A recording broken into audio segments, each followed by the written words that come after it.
या बातमीपत्राचे प्रायोजक आहेत विल्बर्ट प्रॉपर्टीज, घर प्रत्येकाचं नातं विश्वासाचं। यापुढे राज्यातील वाळू लिलाव कायमस्वरूपी बंद करण्याचा निर्णय घेतलाय। त्या संदर्भात राज्य शासन लवकरच स्वतंत्र धोरण आणणार असल्याची घोषणा राज्याचे महसूल मंत्री राधाकृष्ण विखे पाटील यांनी केली। सिंधुदुर्ग जिल्हा बँक, सिंधुदुर्ग जिल्हा परिषद, गोकुळ आणि भगीरथ प्रतिष्ठान यांच्यामध्ये शेतकऱ्यांसाठी पशुसंवर्धन विषयक महत्त्वपूर्ण असे 3 सामंजस्य करार झाले। चोरटी वाळू वाहतूक करणाऱ्या 2 डंपरना सावंतवाडी पोलिसांनी दणका दिलाय। मळगाव इथं हे डंपर रोखण्यात आले। चालक खालची देवली मालवण येथील दीपक कुमार सिंग आणि कसालकुडा येथील संदीप चिंदरकर यांच्या विरोधात पोलीस ठाण्यात गुन्हा दाखल करण्यात आला। घरासमोर ठेवलेली 60,000ची इलेक्ट्रिक वायरची 2 बंडल चोरून नेल्याप्रकरणी बांदा पोलिसांनी 2 परप्रांतीय कामगारांना अटक केली आहे। कणकवलीत सार्वजनिक बांधकाम विभागाचे लवकरच सुसज्ज कार्यालय होणार आहे। यासाठी 3,98,16,000च्या निधीस मान्यता मिळाल्याची माहिती सार्वजनिक बांधकाम मंत्री आणि पालकमंत्री रवींद्र चव्हाण यांनी दिली। कणकवलीतील आचरा मार्गावरील पिसे कामते कदमवाडी इथं मोटरसायकल आणि कार यांच्यात झालेल्या भीषण अपघातात मोटरसायकल स्वार कृष्णा अच्युत मसूरकर हे जागीच ठार झाले। त्यांच्या समवेत असलेली त्यांची मेहुणी वैभवी विजय तोडणकर ही गंभीर जखमी झाली आहे। अवैध दारू बाळगल्याप्रकरणी सातारड्यात पोलिसांनी एकाला ताब्यात घेतले। सोनुर्ली येथील दिगंबर पांडुरंग नाईक असं संशयिताचं नाव आहे। त्याच्याकडून 2,880 रुपयांचा मुद्देमाल जप्त करण्यात आलाय।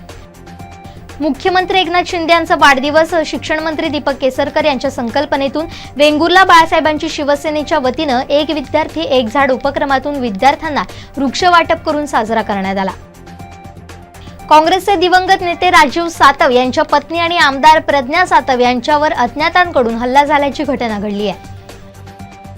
उस्मानाबाद शहरातील हजरत ख्वाजा शमशोद्दीन गाजी रहे यांच्या उरुषा धार्मिक कार्यक्रमावेळी अचानक वळू उधळल्यानं 14 भाविक जखमी झाले।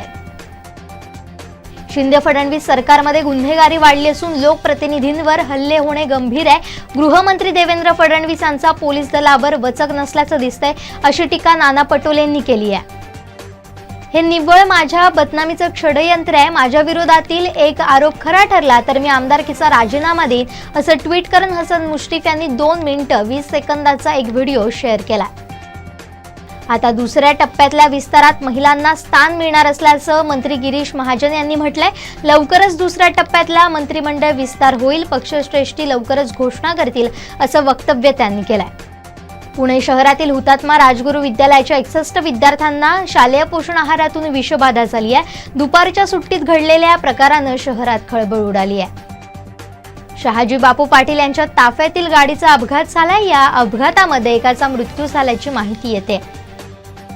शाहरुख खानच्या पठाण या चित्रपटाबद्दल मनसेची दुटप्पी भूमिका समोर आली आहे। मनसेनं आधी या चित्रपटाला विरोध केला होता, मात्र आता पठाणचं कौतुक करत राज ठाकरेंनी स्वतः शाहरुख खानला पुष्पगुच्छ पाठवला। रघुवीर या लवकरच मोठ्या पडद्यावर प्रदर्शित होणार आहे। निलेश कुंजीर या चित्रपटाचं दिग्दर्शन करणार आहे।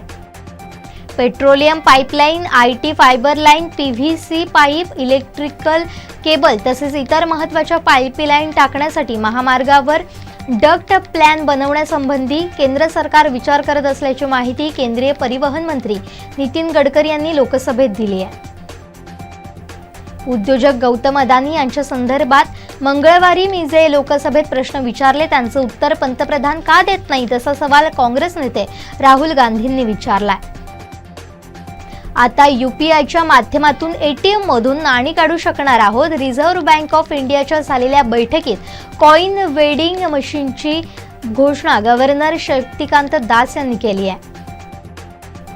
मुस्लिम महिलांना मशिदीत प्रवेश करण्याची पूर्ण मुभा असून त्या मशिदीत नमाज पठण करू शकतात, असं all India Muslim personal law बोर्डानं म्हटलंय।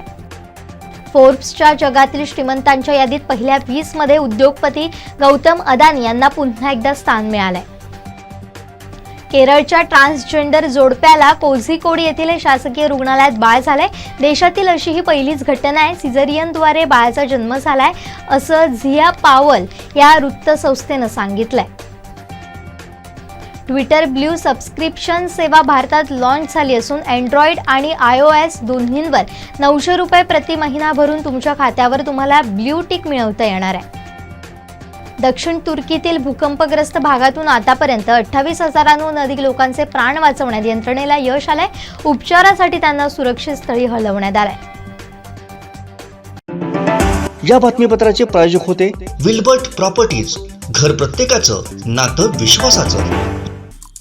आमचे दिवसभरातले सर्व अपडेट्स, ताज्या घडामोडी आणि थेट लाईव्ह पाहण्यासाठी सबस्क्राईब करा, लाईक करा कोकणचं नंबर 1 महा चॅनल कोकण 7 लाईव्हचं YouTube चॅनल.